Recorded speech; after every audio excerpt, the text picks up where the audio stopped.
시청자 여러분, 한 주 동안 안녕히 계셨습니까? 우리 다 같이 인사하겠습니다. 술술 풀릴 겁니다. 술술 풀릴 겁니다. 네. 오늘은 저번 시간에 이어 소원 성취하는 법 사회, 소원 성취하는 법 사탄을 강의를 하겠습니다. 여러분들이 누구나 마음속에 소원 성취가 있습니다. 선생님 맞죠? 네. 간절한 소원이 있는데 그러면 소원을 이루려면 결국에는 행복해지기 위해서 소원을 이루고 소원을 이루려고 정진하고 노력하고 기도하는 이유가 바로 행복해지기 위해서. 네. 맞죠? 네. 그러면 행복해지고 소원이 이루어지는 웃음 테크닉을 조금 설명하고 본론으로 들어가도록 하겠습니다. 여러분들 복이 들어오려면 웃으면 복이 와요 말이 있는 것처럼 웃어야 됩니다. 네. 우리 시청자 여러분도 웃어야 돼요. 이래 이야기하니까 스님요 웃을 일이 있어야 웃지요 이라는데 월요일은 원래 없고 화요일은 화가 나도 없고 수요일은 수시로 없고 목요일은 목이 터져라 없고 금요일은 금방 웃고 또 웃고 토요일은 토실토실하게 웃고 일요일은 일 없어서 웃는다 이런 말이 있듯이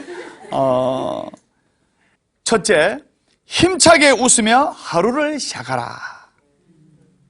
눈을 뜨자마자 웃어야 돼. 네. 그래야 활기찬 하루가 됩니다. 네. 선생님 맞죠? 네. 그리고 두 번째, 세수할 때 거울을 보고 웃어야 돼요. 세수 탁 하고 얼굴이 깨끗해졌을 때 탁 거울 보고 한번 샥 웃으면 거울 속에 상대방도 나를 향해 웃어주는 거예요. 네. 기분이 좋고 하루가 웃으면서 시작될 수 있습니다. 네. 세 번째, 밥도 웃으면서 먹어야 됩니다. 네. 여러분 화가 나고 열받아서 밥 먹으면 얹힙니다. 네. 체합니다. 네. 밥도 웃으면서 웃으면서 먹어야 되고 네 번째, 보는 사람마다 웃어야 돼. 네. 보는 사람마다 저는 한 번씩 해우소 가서 거울 보면 으하하 이래 웃어요. 그래서 우울증 환자도요 두 가지 우울증 환자가 있는데 귀에 꼭꼭꼭 이래 웃으며 다니는 환자 있죠? 네. 그런 사람은 암에 절대로 안 걸려. 근데 어떤 우울증 환자는 안 웃고 어두운 거 좋아하고 이런 사람들은 10년 15년 진행되면 암이 올 확률이 높습니다. 그죠? 네. 그래서 보는 사람마다 웃어야 되고 그리고 결혼식장에 가서도 큰 소리로 웃어야 돼요. 아는 남자 거사님, 그냥 순수하게 아는 남자 거사님 결혼식장에 갔는데 여러분들이 그 결혼식장 앞에서 울고 있어 보세요. 사람들이 어떻게 생각했습니까? 맞죠? 네. 결혼식장에서도 큰 소리로 웃어라. 그것이 축하의 표시입니다. 네. 그 다음에 화장실에서도 웃어라. 네. 볼일 보면서 이러고 웃으면 건강이 좋아져요. 그 다음에 중요한 겁니다. 중요한 거. 시청자 여러분, 오래 살려면 웃어라. 오래 살려면 웃어야 돼. 장수국가 보면, 장수나라나 장수국가 보면 100살 넘게 사시는 분들이 시도 때도 없이 웃어요. 크게 웃을 일도 아닌데 약간 기분 좋은 일인데도 막 웃어요. 막 박장대소하고 웃는다는 것은 그만큼 건강에 좋습니다. 1분을 웃으면 이틀을 더 삽니다. 여러분은 오늘 한 달 수명 연장을 했어요. 1분을 웃으면 이틀을 더 살아요. 한 달을 수명을 여러분들은 연장을 했습니다. 그러면 5분간 웃으면 어떻게 되느냐? 5분간 웃으면 500만 원치 병원에서 영양제 맞는 거. 영양제 500만 원치 영양제 맞는 거 맞지? 건강에 좋아요.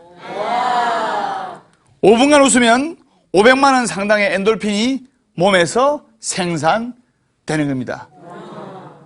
아프면 줄기세포 맞으라 하지 말고 웃어야 돼. 그래가지고 그 다음에 자신의 아홉 번째로 자신의 웃는 사진을 걸어놓고 수시로 바라봐야 돼. 스님도 보화사에서 희한한 일이 생겼어요. 제가 보화사 법담선에 술술 풀리는 소원성취 이야기 프로필 사진에 보면 마이크 들고 이 사진이 있거든요. 이 사진이 이제 우리 절에 걸려 있어요. 그것을 걸어놓고 매일 제가 하루에 수십 번 쳐다보거든요. 그러니까 자꾸 웃을 일이 생겨요. 그러니까 자신의 웃는 사진을 걸고 수시로 바라봐야 돼요. 아시겠죠? 네. 정말 중요합니다.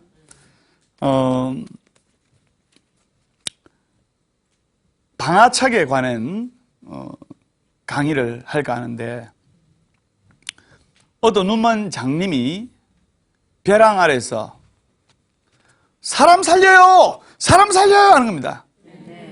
웬 스님이 이제 그 길을 지나가시다가 그것을 보게 되었는데 장님이 벼랑 아래로 떨어졌어요.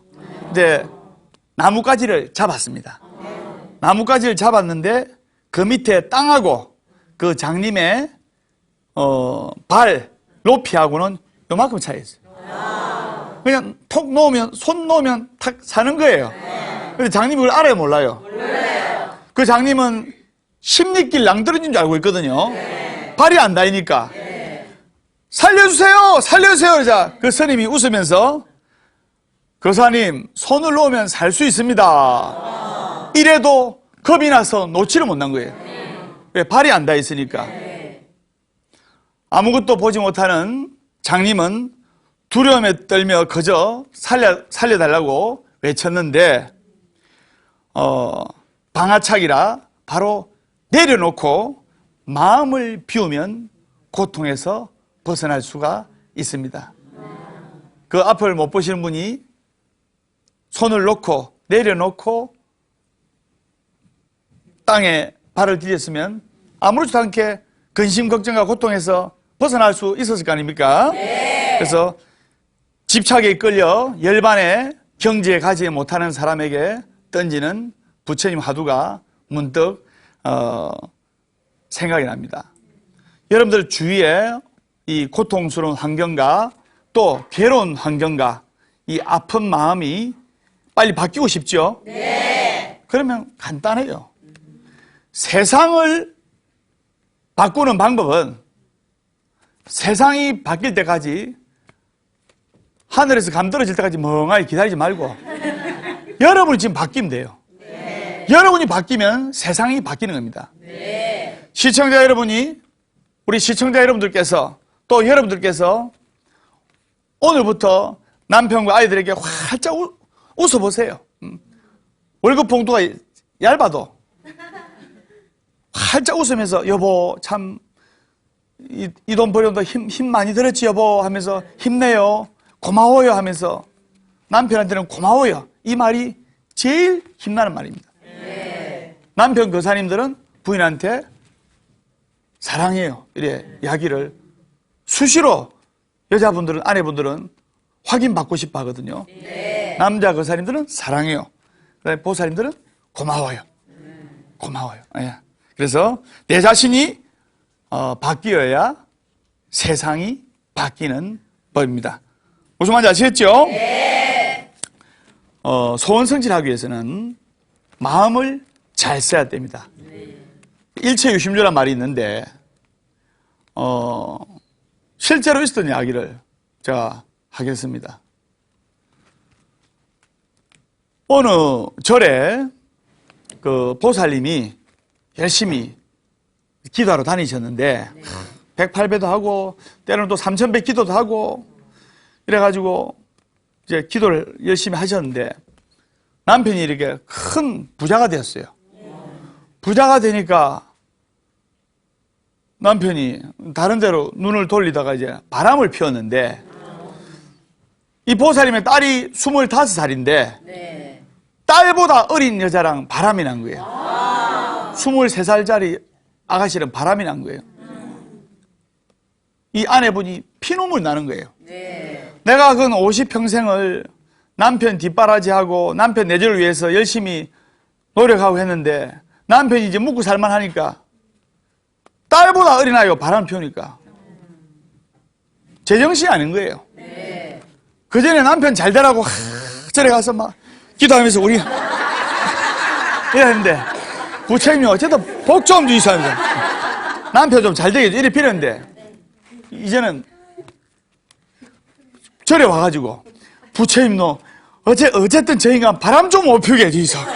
바람 좀 못 피우게.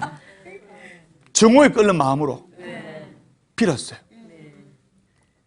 그리고 남편도 두 집 살림하니까 돈도 많이 들어가고 스트레스도 많이 받거든요. 집에 오면 본부인이 이혼하자 하면서 떼떼거려 잤지. 그러니까 뭐 술 담배를 많이 하게 되고 이러다 보니까 건강이 악화돼 가지고 뇌경색으로 쓰러졌어요. 뇌경색으로 쓰러지니까 젊은 아가씨가 병간호 할라 해요, 안 할래요? 안 해요. 바로 보따리 싸버렸어요. 예. 그럼 이제 그 병간호는 누가 해야 됩니까? 그렇지, 조강지처 본부인이 해야 되죠. 병간호 하는데 얼마나 이 아내가 정오에 찬 마음으로 빌었던지 막 쉽게 말해서 1급 뇌경색이에요. 그러니까 막 거동을 못하고 그 대소변 누가 받아내야 됩니까? 예? 본부인이 받아내야 되죠. 3년을 받아내죠. 3년을 대소변을 받아내니까 만세가 아니고 두 손 두 발 다 들어버린 거예요. 여러분 3년간 남편 대소변 받아내보세요. 안 살랍니다. 그러니까 절에 와서 그 절에 주지스님께 닭똥 같은 눈물을 흘리면서 하소연하기를, 스님 지금 3년간 남편 대소변을 받아내고 있습니다. 정말 살고 싶지 않습니다. 집에 가면 지옥입니다. 차라리 스님 남편이 바람 피울 때가 돼 해보겠습니다. 남편이 바람 피울 때는 미안하니까 생활비라도 칼같이 갖다 주던데 지금은 남편이 꼼짝 못하니까 내가 돈을 벌여야 될 상황입니다. 너무나 힘듭니다. 그자 절의 스님께서 보살님 모든 것은 마음먹기에 달려 있습니다. 일체유심조입니다 라고 법문을 그 스님께서 하신 적이 있습니다. 일체가 유심조라. 모든 것은 마음먹기에 달려있다 말입니다. 행복과 불행은 극히 주관적이고 개인적인 생각이에요. 이 중에 28명은 지금 500만 원짜리 영양제 맞은 거랑 다름없다면서 기분도 좋고 이리 막 하는데 2명은 스님이 강의를 하든 안 하든 속으로 스님 강의를 들으니까 인간 바람 피운 거 생각나는데, 예. 이 인간을 용서해야 되나 말아야 되나. 요건 따라하셔야 됩니다. 방아착. 예. 정오에 찬 마음을 내려놓으세요. 내려놓고 객관적으로 통찰을 해야 됩니다. 무슨 말인지 아시겠죠? 네. 그리고 소원 성취를 하려면 자식이 잘 되어야 됩니다. 네. 무엇보다도 소원 성취를 하려면 자식이 잘 돼야 됩니다. 네. 여러분들이 자식만, 여러분들이 키우고 있는 아들, 딸만 잘 되고 크게 성공하고 승승장구하면 그거보다 더 큰 소원 성취가 없습니다. 네. 자식을 훌륭하게 키워야 되는데 자식을 바꾸어서 자식을 잘못 키워서 이 집안이 몰락한 이야기를 해가지고 이제 자식을 잘 키워야 되겠다는 교훈을 여러분들께 들려드리겠습니다. 어떻게 하면 자식을 훌륭하게 키울 수 있느냐, 그것도 가르쳐 드리겠습니다. 어떤 엄마가 7대 독자 아들을 낳았어요. 7대 독자 아들이면 막 머리에 막 이고 다니는 거예요.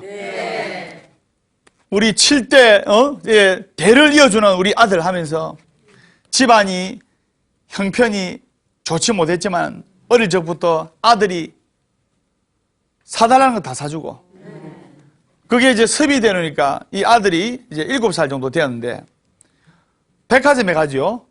백화점에 가면 뭐 뽀로로라든지 막 예쁜 인형과 장난감 로봇 같은 거 뭐 많잖아요. 백화점에 가면 뭐 좋은 장난감 뭐 로봇 이런 게 많은데 그걸 보면 엄마 저거 사줘, 아빠 저거 사줘. 근데 요즘은 장난감이요, 수십만 원짜리도 있지만 수백만 원짜리도 있어요. 그죠? 뭐 수백만 원짜리 장난감 저런 거 사줘. 그 어린 아이가 뭐 가격이 뭐 비싼 건지 뭐 싼 건지 압니까? 눈에 좋아 보니 저거 사줘. 그러니까 아빠가 아들아 저건 안 돼, 저건 안 돼. 왜 안 되는지 그 이유를 설명하기 힘들잖아요. 참 어린 아들한테 돈이 없어서 못 산다 하면 그래서 다음에 사줄게, 다음에 사줄게 하니까 이 아이가 막 들어 누워버린 거예요. 울면서 막 달동아도 눈물이 들어 누워버리니까 자식에게는 부모가 없다는 말처럼 또 아빠 엄마가 무리하게 이래가지고 장난감 사주고 그렇게 하루하루 성장을 하게 된 겁니다.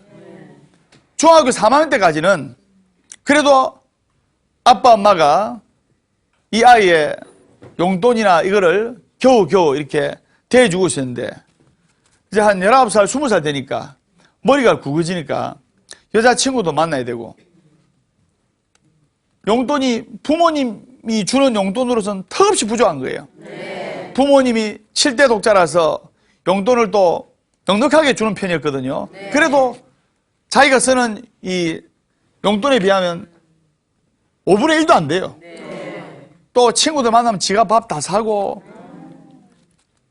용돈이 부족하니까 이제 20살 정도 되니까 아빠 엄마 생활비 형편을 알잖아요. 그러니까 아빠 엄마 보고 용돈 더 달라 소리도 못하고 그래 이제 친구들하고 어울리 다니고 PC방 다니고 담배 피고 이래 하다가 이제 야 우리 여자친구랑 며칠 있다가 제주도로 놀러 가기로 했는데 돈이 턱없이 부족해. 이러니까 그 옆에 노는 친구들이 그러면 아는 데가 있는데 우리 친척이 아니고 아는 데가 있는데 그 할아버지 할머니밖에 안 살아. 그래서 돈만 좀 한 50만 원, 100만 원 훔쳐 나오자, 가지고 나오자. 그래 된 거예요. 그래서 그 7대 독자 아들이 나는 그 옆에 친구가 그 정보를 제공한 친구가 나는 그 할아버지 할머니 얼굴 아니까 한 번씩 놀러 가서 아니까 내가 가면 안 되고 네가 가. 그래서 7대 독자 아들이 그 할아버지와 할머니와는 일면식도 없는 그 7대 독자 아들이 새벽 2시에 할아버지 할머니는 새벽 2시에 깊은 잠에 빠지지 않습니까? 갔어요. 순수하게 지갑에 돈만 딱 지갑이 어느 위치에 있다는 정보까지 다 알았어요. 그래가지고 그 7대 독자들이 지갑을 딱 들고 지갑을 보니까 딱 보니까 몇십만 원 정도 있는 거예요. 지갑을 들고 딱 챙겨가지고 나가려고 하는 순간 모르고 할아버지 다리를 밟아버렸어요. 나오다가 어르신들은 잠기가 밝지 않습니까? 벌떡 할아버지께서 벌떡 일어나면서 니 누구야? 하는 거예요. 그러면서 또 할아버지도 남자인지라 그 도둑을 7대 독자 아들 즉 도둑을 잡는 거예요. 그럼 잡으면 잡혀야 됩니까? 나가야 됩니까? 예?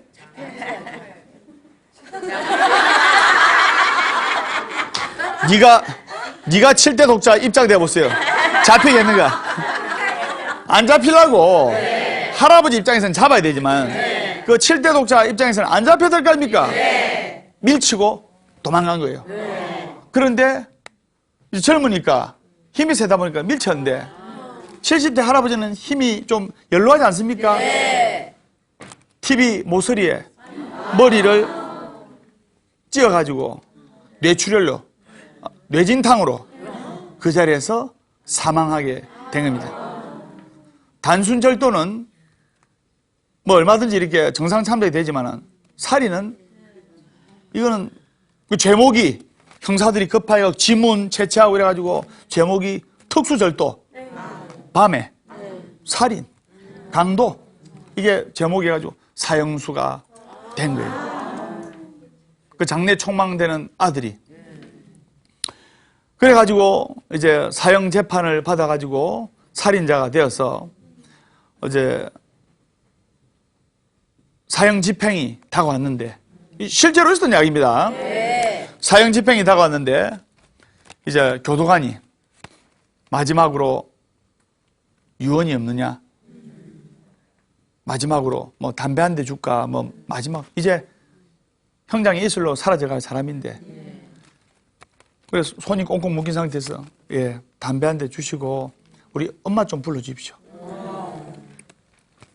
그 엄마가 그 소식을 듣고 막 피눈물을 흘리면서 아이고 이놈아 자식아 내가 니를 이렇게 왔나 하면서 아이고 뭐, 너무나 가슴 아픈 거예요. 담배 한 개피를 다 피고 엄마한테 드릴 말씀이 있습니다. 엄마 가까이 오세요. 이래 꽁꽁 묶인 상태에서 가까이 오세요. 아이고 우리 아들아 무슨 이야기 하려고 우리 아들아. 그 아들이 엄마 귀에 소곤소곤 대면서 이빨로 엄마 귀를 물어가지고 뜯어버렸어요. 그러면서 외마디 한마디 우리 엄마가 나를 이렇게 만들었어요 하면서 형장의 이슬로 사형이 집행돼가지고 처절하게 죽었습니다. 그 집안은 대가 끊기고 몰락하게 됐지요. 제가 왜 이 강의를 하느냐, 왜 이 이야기를 말씀드리냐. 자식을 키울 때는 자식을 위해서 기도를 하되 집착을 하면서 키우면 안 돼요. 집착을 하면서 어느 어머니가 10달 동안 배 아파 나온 아들, 딸이 잘 되기를 바라지 않겠습니까? 여러분 예를 들면 아들 둘이가 있다. 장남이 너무 예뻐. 그러면 장남한테 집착을 하고 이렇게 키우면 신경 안 썼던 막내 아들은 잘 자라는데 장남 몸도 약하고 편식도 잘해요. 그게 인생의 진리입니다. 자식을 위해서 기도는 하되 집착을 하면 안 됩니다. 내 몸에서 나온 내 자식이다. 내가 배 아파서 나온 내 자식이다. 내 아들이다. 내 딸이다. 내 거다. 이런 소유의식에서 집착심이 생기고 애착심이 생기고 그런 욕심이 생기는 거예요. 내 몸도 내 것이 아닙니다. 여러분 한 50년 후면 내 몸도 내 것이 아니에요. 내 몸도 내 것이 아닌데 어떻게 내 아들 내 딸이 내 것이라 생각합니까? 그냥 이 엄마랑 아빠랑 인연이 되어서 이렇게 내 몸을 빌어서 태어났구나. 그냥 잘 되기만을 멀리서 기도를 해드려야 됩니다. 그래야 자식이 훌륭하게 돼요. 자식이 훌륭하게 될 때 여러분들의 소원은 자동으로 이루어지는 겁니다. 설명 맞죠? 네.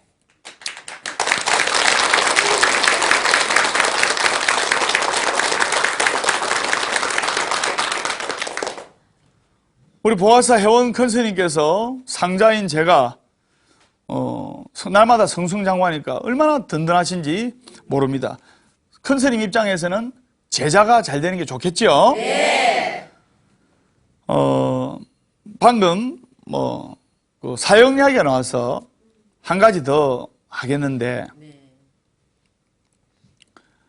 실험을 했어요. 어떤 나라에서 이웃 나라에서 실험을 했는데 이제 사형수를 어차피 이제 사형수가 된 사람을 실험을 해가지고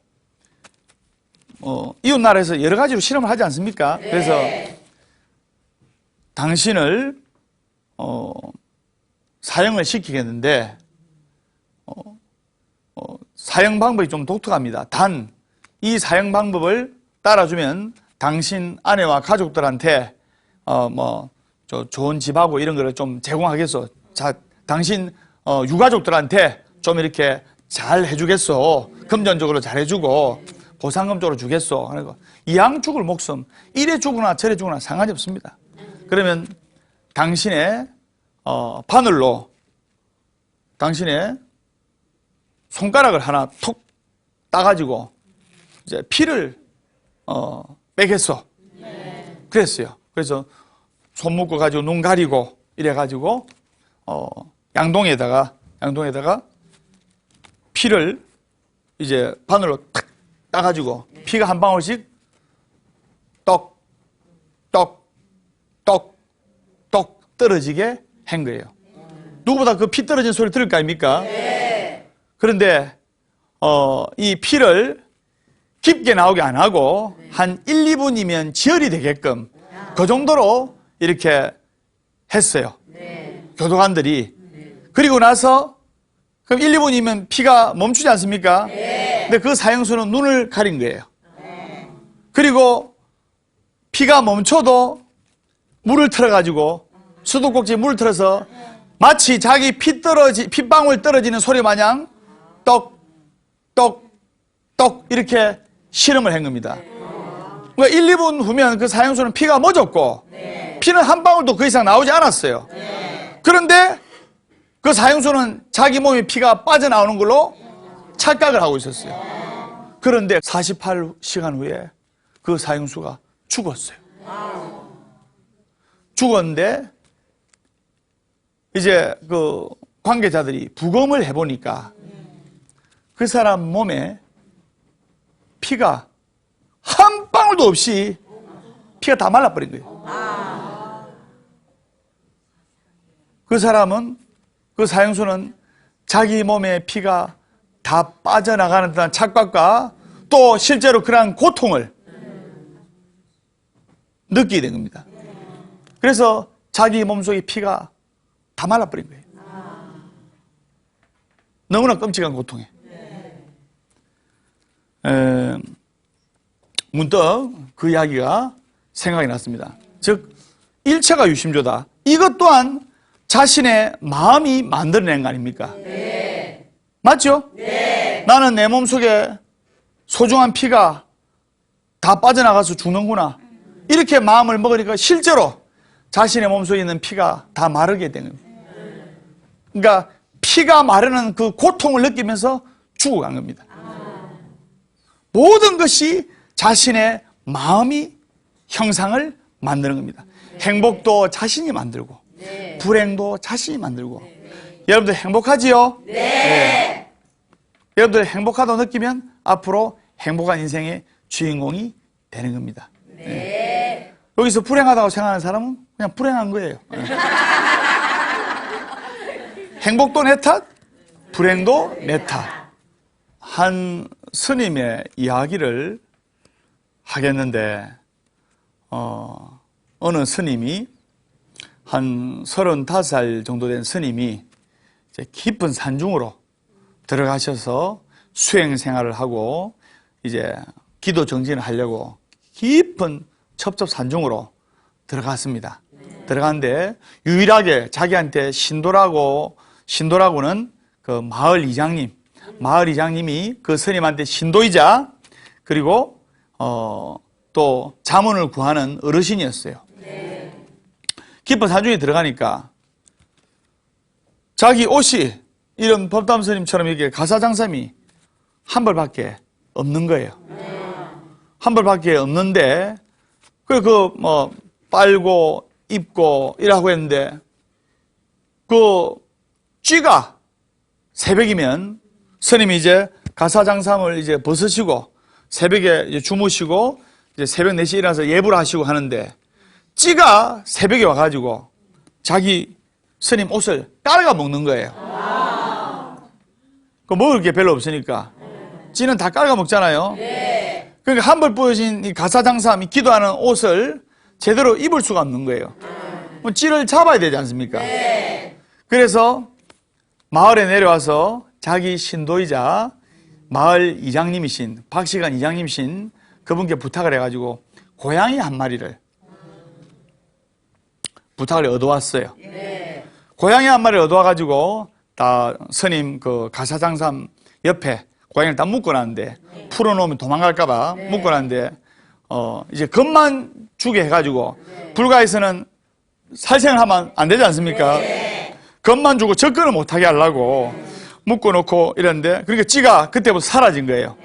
겁이 나서 안 온 거예요. 오면 고양이가 잡아먹지 않습니까?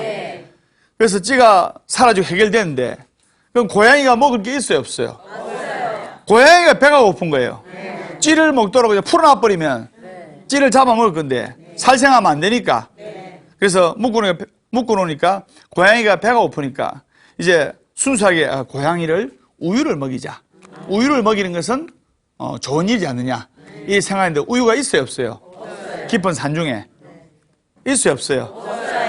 그래 없어서 다시 마을에 내려와가지고 그 자기 신도이자 그 이장님한테 박시관 이장님한테 내 고양이를 우유를 먹여야 되는데 우유가 뭐 하늘에 떨어진 것도 아니고 저 이장님 소 한 마리만 좀 마련해 주십시오. 그냥 그 이장님이 존경하고 있던 스님이라 소를 이제 우유 잘 나오는 소를 한 마리 보시를 했어요. 그래가지고 이제 깊은 첩첩산중에 데려가서 예불 하면서 고양이가 스님 가사장상을 딱 지키게끔 하고 배고플 때마다 이 우유를 짜서 고양이를 먹였어요. 그런데 원래 소를 키우려면은 옆에 한 사람이 소 키우는 목동에 하나 붙어 있어야 됩니다. 맞죠? 여물도 줘야 되고 고양이는 해결되는데 소를 삼시세끼 여물을 줘야 되고 똥을 좀 채워줘야 되고 일이 더 많은 거예요. 그래서 하는 수 없이 마을에 다시 내려와가지고 그 마을 이장님한테 자초정을 이야기해가지고 저 어르신 소가 와서 우리 고양이가 우유는 잘 먹는데 소를 관리하고 소를 키울 아이가 하나 필요합니다. 그래서 집 없고 가난한 한 15살 정도 되는 가난한 아이를 저한테 보내주시면 제가 적당히 가르치면서 이 소를 좀 지키고 소를 관리하도록 이렇게 했으면 좋겠습니다. 좀 부탁드립니다. 이래 이장님한테 간절하게 사정을 이야기를 하니까 이장님께서 보니까 집 없고 아빠 엄마 없고 불쌍하게 사는 아이가 있었어요. 그러니까 그 아빠 엄마 없이 집 없이 노숙 생활을 하다시피 하는 아이는 차라리 스님한테 맡기는 더 낫잖아요. 그래서 그 스님한테 보내드렸어요. 보내니까 그 아이는 하루 종일 아무것도 안 하고 소 삼시세끼 여물 주고 뒤치다거리 하고 이렇게 하는 거예요. 근데 그 아이가 14살, 15살 때는 문제가 안 되는데 21~22살까지 이제 장성한 겁니다. 그 스님이 그때 열심히 기도하고 계셨죠. 그 스님도 이제 한 40대 초반이 되셨는데 그 스님 할 말이 있습니다. 이제 21~22살에 청년이 되니까 그래 왜 그러느냐. 그러니까 스님 내 친구들은 여자친구도 사귀고 또 일찍 장가간 애들은 결혼도 하고 하는데 내 평생 소만 키울 겁니까? 저는 평생 소만 안 키울 겁니다. 그리고 그렇다고 스님이 저한테 무슨 연부를 제대로 가르쳐 주셨습니까? 저는 스님도 안 할 겁니다. 스님이 적성이 안 맞아요. 여자친구 하나 만들어 주십시오. 안 그러면 내 내려갈 겁니다. 소 끌고 내려갈 겁니다. 기세가 등등한 청년의 말에 그러면 내가 한번 가서 이 또래 되는 처자 한번 구해볼게.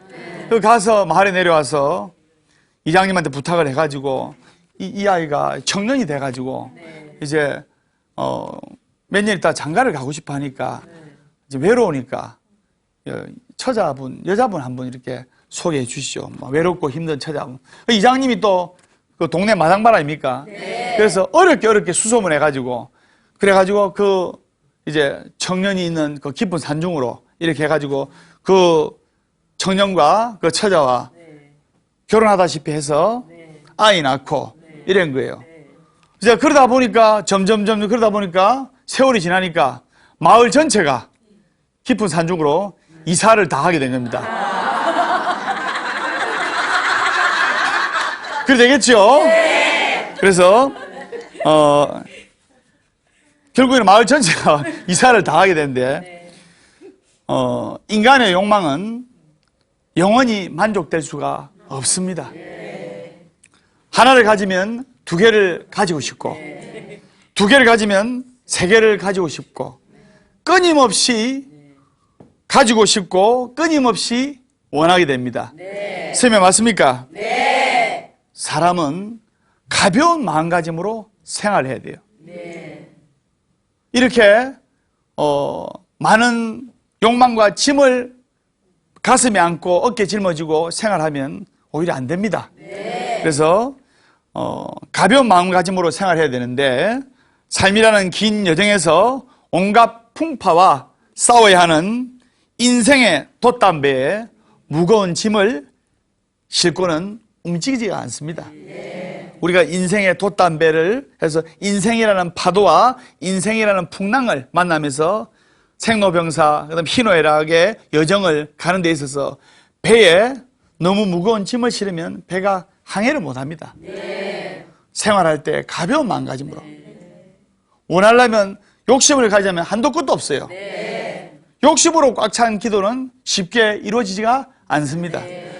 가벼운 마음으로 기도를 해야 됩니다. 그래서 진정한 행복은 재물을 통해 얻을 수 있는 것이 아니라, 오히려 사람은 어디서 행복을 느끼냐면 사소한 것을 통해서. 법담 스님이 지금 이 자리에서 행복을 느껴요. 시청자 여러분들도 행복을 느끼시죠? 네. 그래서 행복을 느끼시죠? 네. 못 느끼도 할 수 없어요. 네. 나는 내 방식대로 할 거예요. 네. 그래서 사소한 것에서, 작은 것에서 행복을 느낍니다. 네. 예를 들면 부부간에 이제 남편이 아내한테 자기 밥 먹었어? 아니 여보, 뭐 먹고 싶어? 갈비가 먹고 싶어? 그래, 내가 소갈비는 못 사주더라도 돼지갈비 사줄게, 따라와 하면서, 이런 작은 거에 행복을 느끼고. 네. 어디서 불행을 느끼느냐? 여보, 자기 밥 먹었어? 아니 여보, 나는 먹었으니까 니 사 먹고 와. 이런 사소한 것에서 슬픈 부가 비극을 느끼고. 설명 맞죠? 네. 그래서 사소한 것을 통해서 행복을 느끼는 것이, 그것이 바로 진정한 행복이고, 그 작은 행복 하나가 인생을 풍요롭게 만드는 겁니다. 네. 무슨 말인지 아시겠죠? 네. 그러려면 여러분들은 살아있는 한 희망은 있다. 결코 포기하지 말고 기도하라. 네. 괴로우면 기도하고, 외로우면 염불하고, 조용하면 참선 독경하라. 행복하기 때문에 웃는 것이 아니라 웃기 때문에 행복한 것이다. 이것만 잘 들어도 해결이 됩니다. 그래 하시고 제가 시를 준비를 했습니다. 옆에 도반들 손을 잡고 눈을 감아 주시기 바랍니다.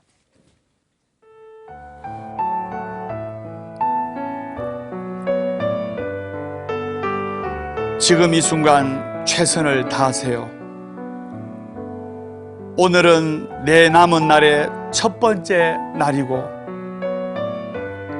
남은 삶의 가장 젊은 날이며, 어제 죽어간 사람이 그토록 하루 더 살고 싶어하는 바로 그날입니다. 이 귀한 날 복의 씨앗을 뿌리세요. 가장 쉬운 수행 방법과 가장 쉬운 기도법은 바로 내가 상대방을 향해 먼저 웃는 것입니다. 예, 바로 해주세요. 예. 끝으로 질문 있는 분 질문 받겠습니다. 예. 남편이 월급을 타오면 절반을 부모님한테 용돈을 드리세요. 예. 그래서 생활하기가 좀 힘들어요. 생활하기가 굉장히 힘들겠네요. 네. 월급의 반을 드릴 정도면 너무나 효자인데, 네. 쉽게 말해서 지나칠 정도로 효자인데, 네. 근데 그래서 오히려 물론 생활하기 지금 힘드시겠지만은 행복하다고 생각하셔야 됩니다. 보살님 자제분이 계시죠? 네. 아들 있습니까? 딸 있습니까? 딸 하나, 아들 하나 있어요. 예. 네. 딸 하나, 아들 하나 있는데, 보살님 아드님이 이제 세월이 흘러서 결혼했어요. 네. 그러면 보살님 남편처럼 하기를 보살님한테 보살님 남편처럼 하기를 바랍니까? 연락 끊고 그냥 잊어버리기를 원합니까? 첫 번째를 지금처럼 남편이 하기를 원해요. 아들이. 안 그러면 연락 끊는 걸 원해요. 아, 남편처럼 하기 원하죠. 남편처럼 하기를 원하지요. 네. 그러면 이 세상에 효자 효녀는 성공하고 잘 되게 돼 있습니다. 남편이 몇 정가는 내가 모르겠지만은 지금 이 마음으로 보살님도 마음을 다해서 시아버지 시어머니 모시면 틀림없이 건물이나 이 좋은 유산 상속을 해주리라 내가 확신합니다. 그걸 떠나서 시아버지 시어머니께 최선을 다하고 잘 모시세요. 그러면 여러분의 아들, 딸도 이 세상에 덧없는 효자, 효녀가 됩니다. 자식이 잘 되는 것이 진정한 소원성지 아니겠습니까? 네. 아시겠죠? 네. 예. 자, 여러분 만나서 행복했고 다음 시간에 밝고 건강한 모습으로 뵙겠습니다. 술술 풀릴 겁니다.